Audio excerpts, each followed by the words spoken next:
Ya, bismillahirrahmanirrahim. Assalamualaikum warahmatullahi wabarakatuh. Innal hamdalillah nahmaduhu ta'ala nastaghfiruh wa na'udzu billahi min syururi anfusina wa sayyiati a'malina may yahdihillahu fala mudilla lahu wa may yudlil fala hadiyalah. Asyhadu an la ilaha illallah wahdahu la syarikalah, asyhadu anna Muhammadan abduhu wa rasuluh. Allahumma shalli ala Muhammad wa ala alihi wasallam. Bapak-bapak, ibu-ibu, para jamaah maghrib, semoga rahmat Allah Subhanahu wa taala. Alhamdulillah, pada malam hari ini kita kembali melanjutkan pengajian kita dari buku tentang 3 landasan utama yang wajib diketahui oleh setiap muslim. Sebagaimana yang lalu kita sudah masuk tentang pengantar, sebagaimana perkataan daripada penulis buku ini, Syekh Muhammad bin Abdul Wahhab rahimahullah. Beliau mengatakan, ketahuilah bahwa diwajibkan atas kalian untuk belajar 4 perkara. Ya, yang pertama adalah yaitu tentang ilmu. Ya, dan yang beliau masukkan tentang ilmu adalah ma'rifatullah. Ya, artinya mengilmui tentang Allah Subhanahu wa taala. Kemudian yang kedua, ya, ma'rifatu nabi, dan mengetahui tentang atau memahami tentang nabi kita sallallahu alaihi wasallam. Dan yang ketiga adalah ma'rifatu dinil Islam bidalillati, yaitu mengenal agama Islam beserta dengan dalil-dalilnya. Ini yang wajib dari segi ilmu yang harus kita ketahui. Ya. Karena seperti yang kita sampaikan pada awal pertemuan kita, bahwa ketiga pengetahuan ini akan ditanyakan nanti dalam kubur. Jadi 3 hal ini adalah pertanyaan pertama dari malaikat. Ya, begitu kita sudah dikuburkan, maka datanglah 2 malaikat yang orang mengatakan Munkar dan Nakir. Lalu setelah bertanya 3 perkara. Ya, yang pertama adalah siapa Tuhanmu? Ya, man rabbuka? Ya, siapa Tuhanmu? Kalau kita termasuk orang yang bertauhid, orang-orang yang senantiasa menyembah Allah Subhanahu wa taala dengan benar, ya, sesuai dengan apa yang dituntunkan Nabi kita sallallahu alaihi wasallam, maka insya Allah kita akan menjawab, ya Tuhan Allah Subhanahu wa taala. Ya. Kemudian yang ditanyakan kepada kita adalah siapa nabi kita. Ya. Siapa nabi yang diutus kepada Anda.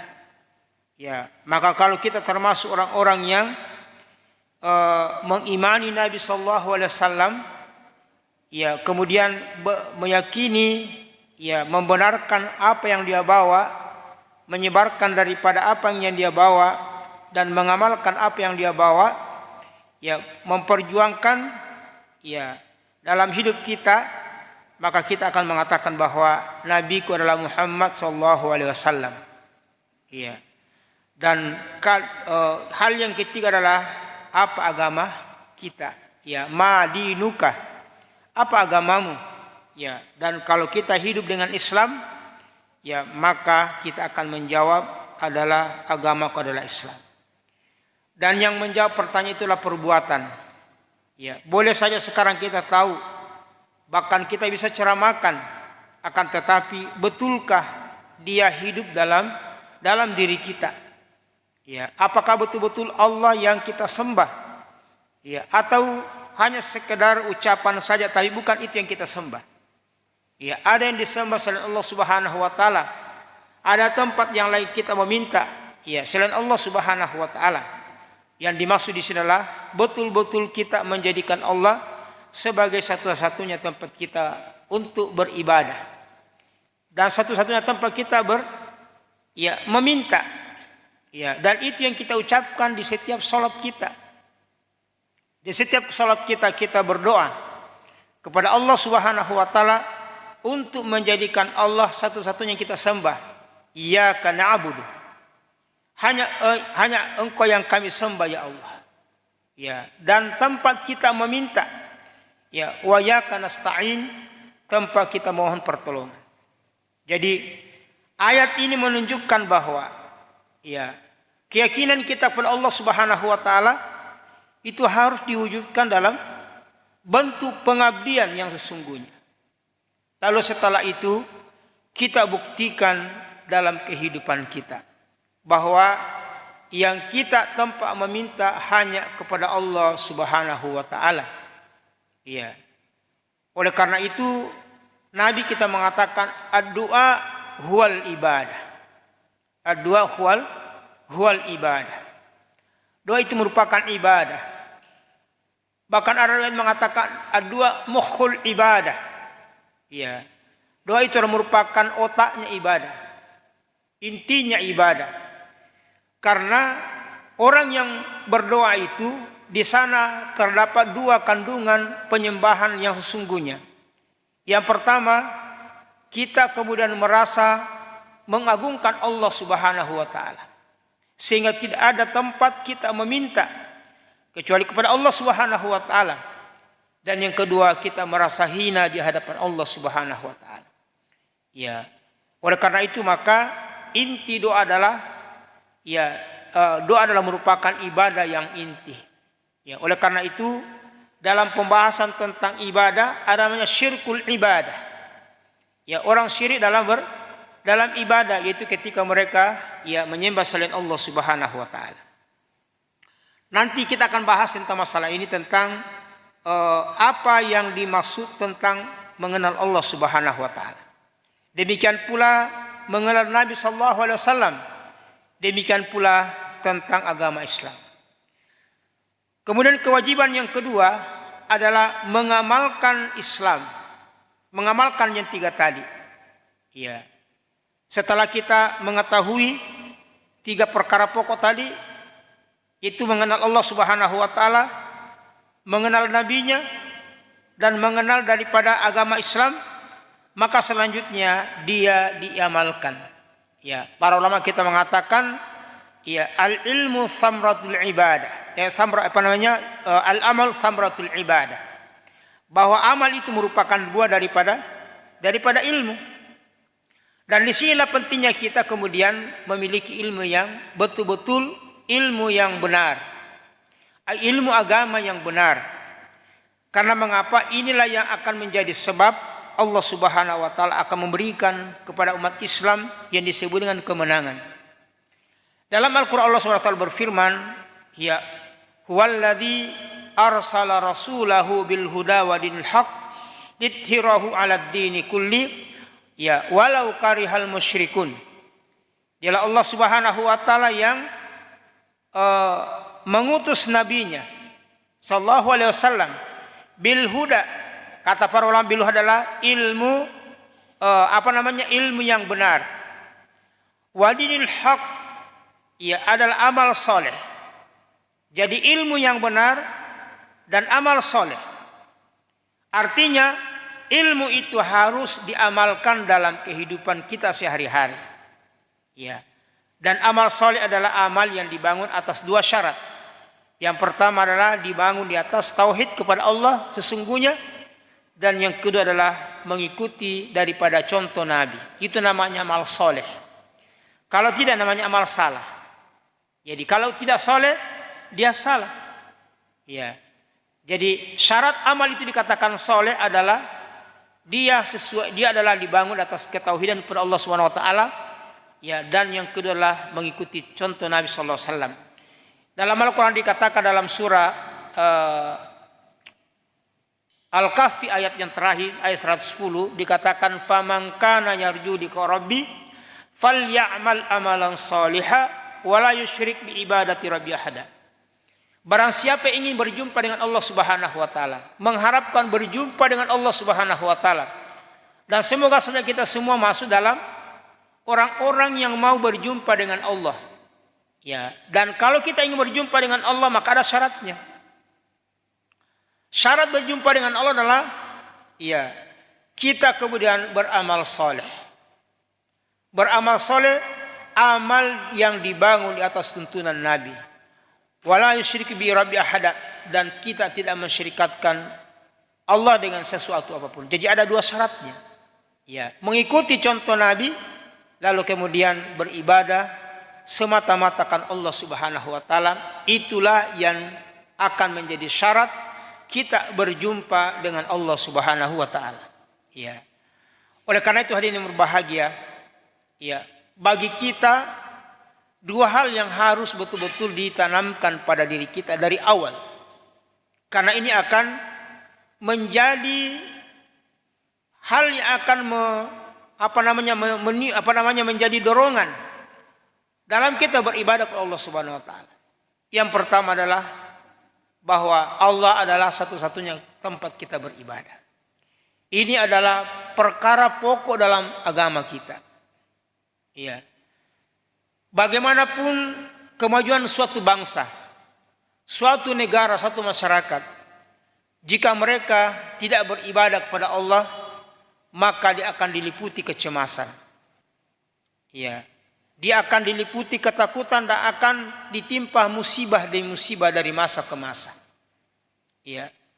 Oleh karena itu yang berbahagia, ketika hari ini ada kabar tentang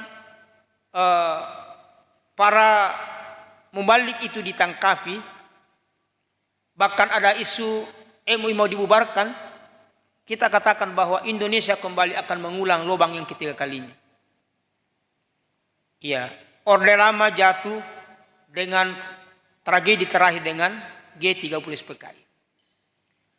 Dan sebelumnya kita katakan bahwa di sana berbagai ormas Islam dibubarkan seperti Masyumi. Ya. Kemudian PSI kalau tidak salah. Ya, artinya Persatuan Islam Indonesia. Ya. Kemudian ormas-ormas yang lain dibubarkan. Ya. Dan ada Islamfobia. Dan balasan dari Allah adalah terjadi G30 SPKI. Ya. Meskipun tentu kita katakan pelakunya, tetapi itu kita katakan itu kemungkinan apakah dia dosa? Ya, kita kepada Allah Subhanahu wa taala. Atas kemudian kita ingin meninggalkan daripada ya Allah Subhanahu wa taala. Kita ditegur Allah Subhanahu wa taala. Kemudian masuk Orde Baru sama juga. Ya. Dengan Islamfobia. Ya. Ya, kita masih ingat ya di tahun-tahun ya 85 misalnya, ya ketika asas tunggal dipaksakan, maka kemudian ya terjadilah ya berbagai macam tragedi-tragedi. Akhirnya kemudian ya berakhir juga dengan jatuhnya rezim juga. Lagi-lagi dan di sana banyak sekali manusia yang meninggal. Ya. Dan kalau kemudian apa yang terjadi saat ini itu terus berlanjut tadi dan tidak ada evaluasi dan koreksi pada pimpinan bangsa kita hari ini, kita khawatir. Ya, kita khawatir kembali kepada ya jatuh pada lubang yang ketiga kali. Para seorang muslim tidak boleh jatuh pada lubang yang sama. Ya, seorang muslim ya kalau sudah dua kali sudah jadi pelajaran, kalau ketiga kalinya ya itu sudah sangat luar biasa. Kita berdoa kepada Allah SWT mudah-mudahan ya para pimpinan bangsa kita, ya mulai dari para ulamanya, para cendekiawannya, ya dan para pemimpinnya semuanya kemudian menyadari hal tersebut, ya agar kita kemudian menatap masa depan yang baik. Negeri kita ya adalah negeri yang sangat luar biasa, ya sangat kaya, ya dan itu kita harus sama-sama jaga. Ya, ya saya masih ingat ketika tahun pertengahan sekitar bulan November mungkin, ya kita ketemu dengan Panglima TNI yang waktu itu masih Pak Gatot. Di ruangannya boleh menyampaikan, kami minta kepada para ulama, para ustadz bahwa negeri kita ini sedang dalam ya kondisi yang disetting orang. Beliau menyampaikan bahwa ya didasari dengan kurangnya sumber daya alam dan pemilik sumber daya alam yang terbesar adalah ya negara-negara yang berada di Khatulistiwa. Dan terutama sekali ada negara yang beriklim tropis, termasuk Indonesia. Itu dia sampaikan kepada kita, ya 5 tahun yang lalu. Ya. Dan itu belum pernah kita dengarkan bahwa akan ada orang-orang yang masuk ke negeri kita. Tapi dia sudah sampaikan bahwa ini orang-orang akan mendatangi kita karena kita memiliki kekayaan yang sangat luar biasa. Kekayaan kita, Pak, ini luar biasa. Ya, luar biasa. Ya. Tetapi lagi-lagi bahwa apakah itu karena bukan berkah dari Allah Subhanahu wa taala. Kemungkinan itu. Ya, karena kita senantiasa akan memusuhi agamanya. Oleh karena itu dan disinilah pentingnya kita sebagai umat Islam harus kemudian memahami agama kita semuanya. Ya, harus kita gunakan waktu belajar. Ya. Dan yang dimaksud belajar adalah duduk seperti ini. Kan ini sunnah Nabi SAW. Ini sunnah yang ditinggalkan oleh umat Islam. Mengapa umat Islam mengalami musibah demi musibah dari masa ke masa? Karena mereka meninggalkan ya sunnah Nabi seperti ini. Ya. Mengapa umat Islam di awal-awal Islam sangat luar biasa. Bahkan kalau kita mau jujur, Islam ini kemudian menguasai dunia selama 1341 tahun. Kalau kita menghitung hijrah Nabi, iya, hijrah Nabi, iya, tahun pertama Hijriah, dan Islam kemudian hilang dalam kepemimpinannya pada tahun 1941. Berarti atau kita katakan 1341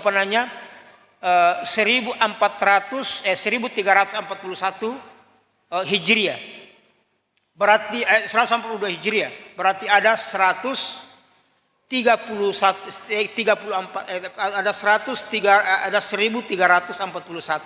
tahun lamanya. Ya, itu Islam kemudian ya menguasai negeri, menguasai dunia. Ya. Mengapa? Karena mereka hidup dengan ilmu.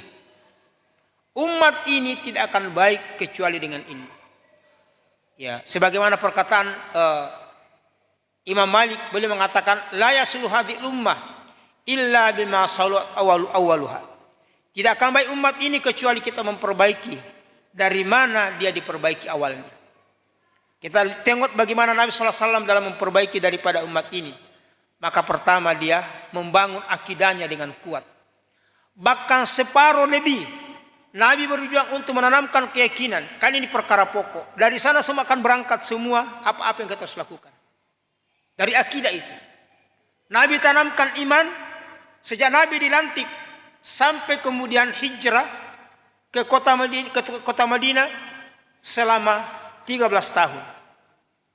Nabi dimi'ratkan pada 10 tahun kenabian untuk menerima salat. Ya. Lalu setelah itu kemudian maka Nabi diperintahkan untuk hijrah. Untuk kemudian membangun kekuatan Islam untuk kemudian disebarkan ke seluruh dunia dengan damai. Bagi orang yang mau damai. Yang di kepala kita Islam itu adalah suka perang. Itu adalah pemahaman yang keliru. Ya, yang benar bahwa yang paling pertama dari Islam diajak dulu. Bagaimana Nabi SAW ketika mengajak daripada Mu'adz bin Jabal dan Abu Musa al-Asy'ari jadi Mu'adz bin Jabal ke negeri Yaman, Abu Musa al-Asy'ari ke negeri Syam. Ya. Maka kemudian Nabi pesan, ya, innaka tahdi qauman min ahlil kitab. Wahai Mu'adz, Abu Musa al-Asy'ari, kamu akan mendatangi satu kaum ahli kitab. Apa saran Nabi? Ya, apa perintah Nabi? Falyakun awalan. Dan hendaklah kamu sampaikan yang pertama syahadatu alla ilaha illallah. Untuk mengucapkan syahadat. Mengapa? Karena ketika itu sudah ada agama lain, sudah ada agama Kristen, sudah ada agama Yahudi yang ada di sana. Dikatakan ahlul kitab. Ahlul kitab sepakat bahwa yang dimaksud ahlul kitab adalah Yahudi dan Nasrani. Itu namanya ahlul kitab. Artinya umat yang pernah diberikan kitab. Lalu setelah itu Allah kemudian batalkan kitab itu dan dinyatakan tidak berlaku dan kemudian dihimpun dalam Al-Quran. Jadi Taurat, Injil itu semua telah terangkum dalam Al-Quran. Iya. Dan itu sudah disampaikan kepada Nabi Isa, kepada umatnya ketika itu. Dalam Al-Quran dikatakan wa idz qala Isa bin Maryam ya bani Israel inni rasulullah ilaikum musaddiqan lima baina yadayya minat Taurah wa mubasysyiran bi rasul ya'ti min ba'di ismu Ahmad. Ya. Jadi dikatakan ingatlah ketika Nabi Isa berkata kepada kaumnya, wahai kaumku, akulah rasul Allah Subhanahu wa taala yang membenarkan kitab yang dahulu, artinya membenarkan Taurat. Ya, dan Injil hari ini, dan kemudian akan kukabarkan ke kalian akan datangnya seorang nabi setelahku, yaitu adalah Ahmad, yaitu Nabi kita sallallahu alaihi wasallam. Jadi dalam Al-Quran nama Nabi disebutkan dengan tiga penyebutan. Ada menggunakan kata ganti, ada menyebutkan namanya, dan ada yang menyebutkan nama lainnya. Ya. Di dalam surah As-Saff yang ayat yang ketiga itu disebutkan, ya, ayat yang 4 disebutkan tentang namanya Nabi adalah Ahmad. Ya. Jadi nama Nabi itu banyak. Ya. Jadi salah satunya yaitu adalah Ahmad. Ada juga Al-Hashir. Ya. Nanti akan manusia berkumpul pada Nabi sallallahu alaihi wasallam. Ya. Kemudian namanya Muhammad dan Ahmad. Ya. Itulah sebabnya ya, Nabi ini, Nabi sallallahu alaihi wasallam, Nabi kita sudah dikenal sebelumnya. Ya. Baik kalangan ya Nasrani dan Yahudi mengenal Nabi kita sallallahu alaihi wasallam. Allah menggambarkan dalam Al-Qur'an, ya'rifunahu kama ya'rifuna abna'ahum. Mereka berdua agama ini mengenal Nabi sallallahu alaihi wasallam sebagaimana mengenal anak mereka. Ini perumpamaan yang luar biasa. Ya, Allah memberikan perumpamaan bagaimana pengenalan agama lain itu kepada Nabi. Ya, dia sudah disampaikan dalam Taurat dan Injil, sudah disampaikan tentang Nabi. Bahkan para sahabat itu sudah disebutkan daripada mereka.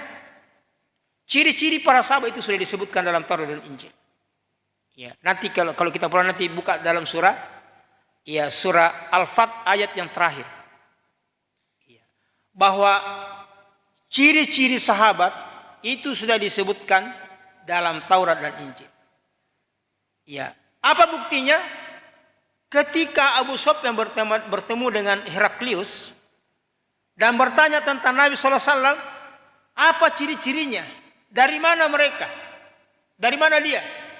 Maka Abu Sufyan menjelaskan, dia adalah dari kalangan bangsawan, bangsa Quraisy, salah satu kabilah yang memiliki nasab yang tinggi di Jazirah Arab ketika itu. Kemudian apa yang diajarkan? Mengajarkan tentang satu saja sembahan. Yang kedua, yang ketiga adalah bagaimana ciri-cirinya, begini-begini. Bagaimana orang yang merespon dia? Ya, apakah ada orang yang kecewa? Mengatakan tidak ada. Begitu ketemu dengan sahabatnya, maka dia lengket. Istilahnya orang lengket kayak perangko. Ya, apakah mereka pernah kecewa kepada Nabi? Tidak ada yang kecewa. Ya. Heraklius dengan jujur mengatakan, kalau demikian benar, maka negeri yang saya injak ini akan jatuh ke tangan orang ini. Dan betul. Ya. Umar bin Khattab melakukan penaklukan dan melakukan dua negara besar, dua imperium besar jatuh ke tangan kaum muslimin setelah Rasulullah meninggal, dibawa kepemimpinan Umar. Umar bin Khattab kemudian ya memimpin kaum muslimin selama 10 tahun dan menakluk dua negeri besar, dua adidaya kalau kita istilahnya. Dulu kan ya Amerika dengan Soviet dulu namanya dua negara adidaya. Ya. Lalu setelah itu di zaman Nabi sallallahu alaihi wasallam ada dua negara adidaya. Satu di sebelah timur yang namanya Persia dengan beragama ya Zoroaster menyembah api, dan di barat namanya Romawi, ya, yang kemudian memiliki akidah materialisme, materialis, semua diukur dengan benda. Hadirin yang berbahagia. Nah, mengapa kemudian mereka seperti itu? Karena kenapa mereka adalah orang-orang yang mengamalkan disebut dengan ilmu. Oleh karena itu hadirin berbahagia, inilah jalan kemenangan kaum muslimin. Dan itu jalan yang sangat damai. Apalagi kita di Indonesia. Jangan pernah khawatir Indonesia akan terjadi kekacauan kalau kemudian kita semua kembali kepada Allah. Jangan harap. Karena dalam Islam kita dilarang menumpahkan darah orang Islam. Itu harus diingat itu. Dalam Islam dilarang menumpahkan darah kaum muslimin. Ya, apapun alasannya. Kecuali Allah yang dibenarkan Allah Subhanahu wa taala.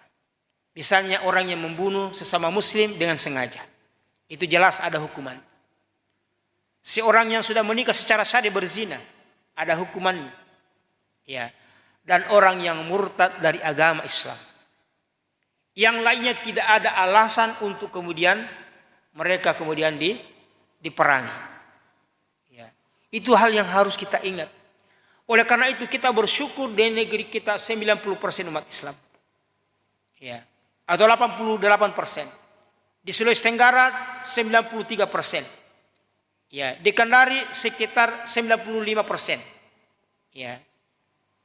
Ya, waktu kita hitung-hitung itu sekitar 96% umat Islam di Kendari.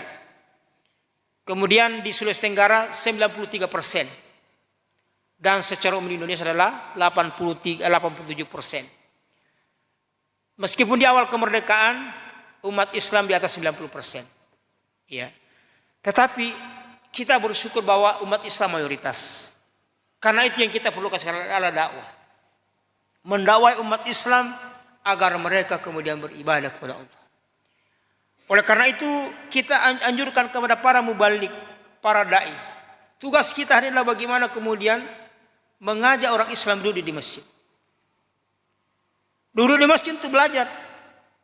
Ya. Dan di antara perkara yang kita ajarkan adalah bagaimana mengajarkan tentang Allah Subhanahu wa taala agar itu diamalkan. Nah, diamalkan. Nah, setelah kewajiban yang kedua kita laksanakan diamalkan, ya, karena ilmu yang kita harus diamalkan, ya. Maka selanjutnya adalah ketiga adalah ad-da'wah. Ad-da'watu ilaihi, mendakwakan. Setelah kita amalkan, kita wujudkan dengan menyampaikan kepada orang. Ya, dan Masya Allah, luar biasa.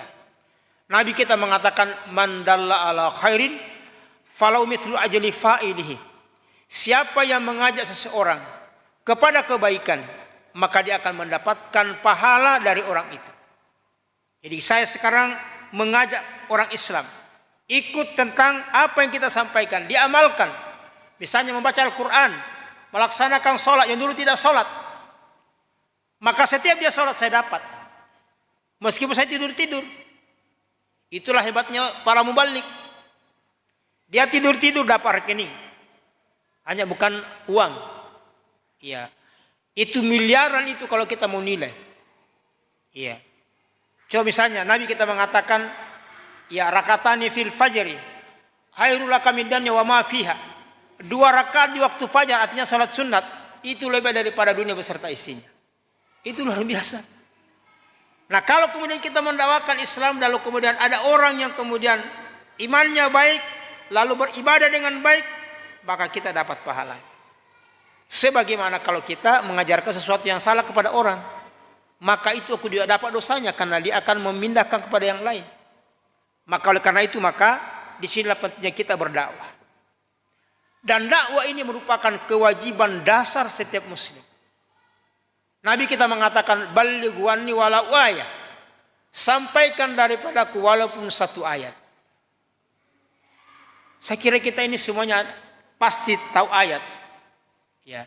Maka itu disampaikan dengan apa yang sampai ilmunya kepada kita dan tidak menyimpangkan ayat tersebut.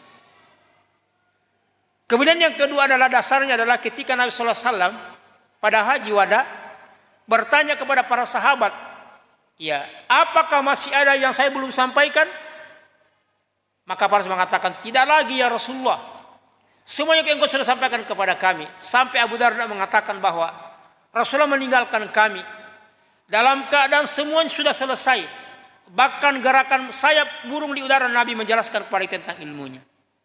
Kalau saja sayap burung itu tidak ada manfaatnya bagi kita, ya, tidak ada manfaatnya signifikan, kecuali menginspirasi para ilmuwan untuk membuat pesawat. Itu saja. Tapi manfaatnya signifikan kepada kita tidak ada manfaatnya. Tapi itu diajarkan kepada Rasulullah SAW kepada para sahabat. Iya. Nah, maka kalau demikian, iya, hendaklah orang yang hadir hari ini untuk menyampaikan kepada orang yang tidak hadir. Ya. Jadi dia mengatakan siapa yang hadir sekarang harus berkewajiban menyampaikan kepada orang yang nanti yang datang belakangan. Dan silsilah ini terus berjalan. Silsilah daripada dakwah ini terus berjalan, tidak boleh berhenti. Iya. Dan di setiap masa senantiasa ada orang-orang yang akan berdakwah. Apapun tantangannya, apakah mereka diintimidasi, mereka tidak akan pernah peduli. Karena kenapa? Mereka adalah orang-orang yang Allah kasih petunjuk agar mereka sabar di atas derita itu. Oleh karena itu maka kewajiban yang keempat adalah as-sabr. Ya. As-sabru ala al-adza fihi. Bersabar di atas gangguan yang menghadang kita tatkala kita menyampaikan ya dakwah ini. Jadi sabar dalam menuntut ilmu, bersabar dalam mengamalkan ilmu, bersabar dalam mendakwakan ilmu, dan bersabar di atas itu sendiri. Ya, makanya Allah mengatakan, ya ayyuhalladzina amanu sabiru wasabiru warabitu la'allakum tuflihun. Ya, wahai orang-orang beriman, bersabarlah dan warabit, rabit artinya ikatkan, kasih kuat. Ya, makanya namanya rabit alam islami, persatuan ya daripada negeri kaum muslimin. Kekuatkan kesabaran dan kamu akan mendapatkan keberuntungan. Kamu akan mendapatkan kemenangan. Oleh karena itu bahagia, maka inilah 4 kewajiban kita. Pertama, kewajiban menuntut ilmu. Yang kedua, kewajiban mengamalkan ilmu. Yang ketiga, kewajiban mendakwakan ilmu kepada orang-orang yang belum mengetahui, dan bersabar dalam menuntut ilmu, dalam beramal, dan kemudian dalam mendakwakan. Karena kalau kita mendakwakan pasti ada tantangan bagi kita. Iya, pasti ada tantangan bagi kita. Iya. Makanya Allah SWT menyebutkan tentang kriteria generasi akan mengganti generasi berikutnya. Dalam Al-Qur'an dikatakan, ya ayyuhalladzina amanu may yartadda minkum an dini fasawfa ya'tillahu bikum yuhibbuna wa yuhibbuna azillatin 'alal mu'minin aizatin 'alal kafirin yujahiduna fi sabilillah wa la yakhafuna laumata laim. Ya. Yaitu adalah orang-orang yang tidak peduli dengan orang-orang yang kemudian suka mencela. Ya, istilahnya kata para orang-orang mengatakan gerakan awan di udara tidak menghadapi kafilah sedang berjalan. Ya, jadi gerakan awan di udara tidak menghalangi kafilah dagang yang sedang berjalan, tidak terganggu. Demikian pula sikap orang-orang beriman terhadap apa yang kemudian mengganggu dalam kehidupan mereka. Sekira waktu ya, sudah waktu sekira. Ya, oleh karena itu sekali lagi ini hal yang 4 yang kita diwajibkan untuk mempelajarinya, dan nanti kita akan sebutkan apa yang menjadi dasar tentang hal tersebut, dan itu adalah ayat atau surah yang kita insyaallah hafal dalam surah Al-Asr ya ayat 1 sampai 3 yang insyaallah kita akan jelaskan tentang penjelasannya secara singkat dan kandungannya serta ya kedudukannya di dalam agama kita ini. Demikianlah seorang fatwa kita semua. Kita cukupkan dengan doa kafaratul majelis. Assalamualaikum warahmatullahi wabarakatuh.